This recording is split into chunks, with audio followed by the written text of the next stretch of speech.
চলছি আমি একলা পথে, স্বপ্নের মাঝি হয়ে। স্বপ্ন দেখতে নেই যে বাধা ছোট্ট এ জীবনে। চলার পথে খাচ্ছি হোঁচট, হাজারো বাধাক্রমে। তবুও চলছি আমি একলা পথে, বুকে বড্ড সাহস নিয়ে। জানি না আমি যাব কত দূর, কোথায় আমার শেষ ঠিকানা। তবুও আমি চলছি একলা, সব রকম ভয়ভীতি ছাড়া। চলছি আমি, চলছেন আপনি, এটাই প্রকৃতির নিয়ম। জীবনের গতিতে চলতে হবে, এটাই যে ছিল বিধাতার লিখন।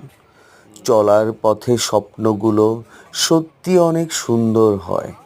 জীবনধারায় কেউ বা ঝরে যায়, কেউ বা হয় জয়।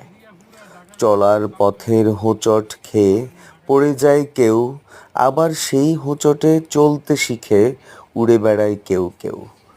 চলতে হবে জীবনভর, এটাই বিধাতার লিখন। চলার পথে আসবে বাধা কত শত রকম। আমি চলছি, সবাই চলছে, থামছে না তো কেউ। চলতে চলতে হঠাৎ একদিন থেকে যাবে যে কেউ। জীবনের পথের চলার এই গতি চলছে কত শত বছর। কারো গতি থেমে যায় শুরুতেই, আবার কারো মনে ভয়। জীবনের গতি এভাবেই চলছে, আর এভাবেই চলবে আজীবন।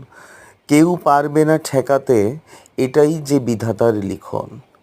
এই ছোট্ট জীবনে ছুটে চলছে উঁচু দালানের দিকে, আবার কেউ বা ছুটে চলছে তার জীবন বাঁচানোর আহার জোগাড় করতে।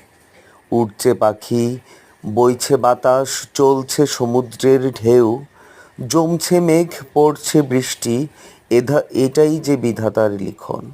চলতে চলতে আমরাও একদিন থেকে যাবে এই পথ। তবুও আমি স্বপ্ন দেখি দিবারাত্রিও ভোর। এই স্বপ্ন নিয়ে চলতে চাই, আমি যেতে চাই বহুদূর। পূর্ণ হবে এই আশা, তাই যদি হয় বিধাতার লিখন।